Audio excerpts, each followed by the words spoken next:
Part as far as the technology awards is concerned, I think the highlight this afternoon I was not saying is that among the awards given today, 7 were the startups and the others were the women entrepreneurs. Now both of these categories are very high on the priority of Prime Minister Modi and also the priority of the Ministry of Science and Technology. And some of these are also dealing with some of the very futuristic themes, because we are going to deal with the themes like artificial intelligence, the digital health, space, oceanography to come with.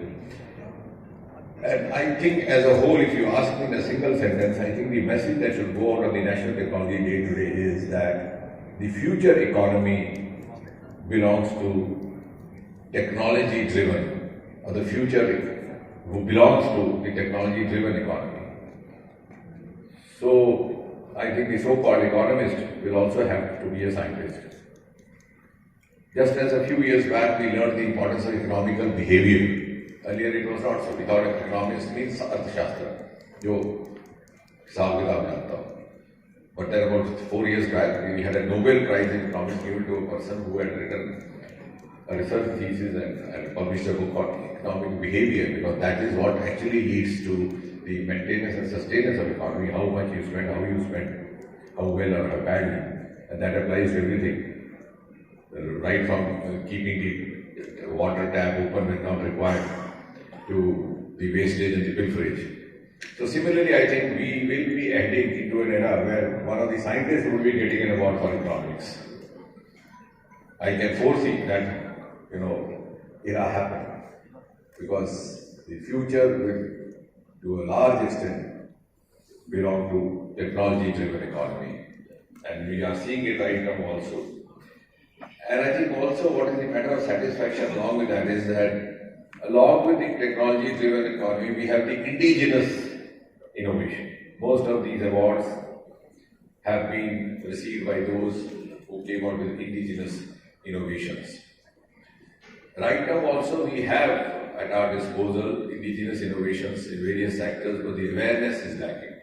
Like other day, about 3 days back, we launched 2 of the equipments for road transport highways. One of them for the blacktop mixing and the other one for pot filling,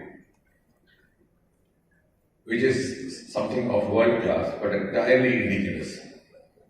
But the stakeholders are not aware of it. Similarly, we have started a process of having brainstorming with each of these sectors to connect them to the Ayush Ministry to get some immunity boosters. But now whether the immunity booster helps or not, because I'm not sure. Of course, we have done plenty of studies where we could prove with evidence that the natural antioxidants are better than the pharmacological accidents. Similarly, if you keep on consuming tablets of vitamin C, it may not be as effective as natural sources of vitamin C. But nevertheless, that realization came when you were faced with a life-threatening catastrophe. So why should we wait for that? If we integrate beforehand, and that is a lesson which has come. And of course, the vaccine, we have the capacity, we have sitting with us somebody like Dr. Rajesh Gokhale, who's been closely associated with the vaccine trials, the first DNA vaccine. So the capacity is there, and the innovation talent is there. Now we have to build up innovation ecosystem. And since me and many others like me have adopted the principle of trying to learn at least one new thing from him, incidentally, up to the last day that he lived, we were learning from him. In fact, on that fateful day when he was to deliver his lecture, while lecturing, he passed away doing so.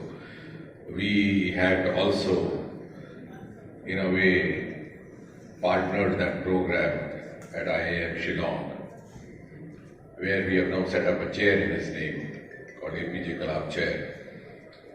And he landed in Guwahati.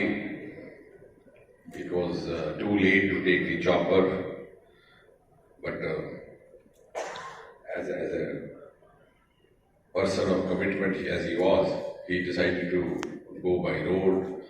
And then I think it was a great blessing that he passed away doing what he loved the best. He was standing on the podium like me and suddenly collapsed. The moment I received a call there, I was the first one.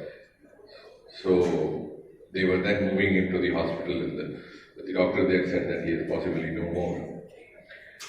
But I think for all of us who are into the business of research and startups, one important thing which I noticed, because after he left Rashtrapati Bhavan, he got into medical research, so that's how he got closely restricted. He was actually working on oncogens. So I think one which applies to all of us and that keeps our the research instinct alive all the while is his curiosity. And I remember just a few days before he passed away, we were at the Pragati Maidan. He loved addressing students. So this was a program of 10 plus 12 students. And suddenly he asked,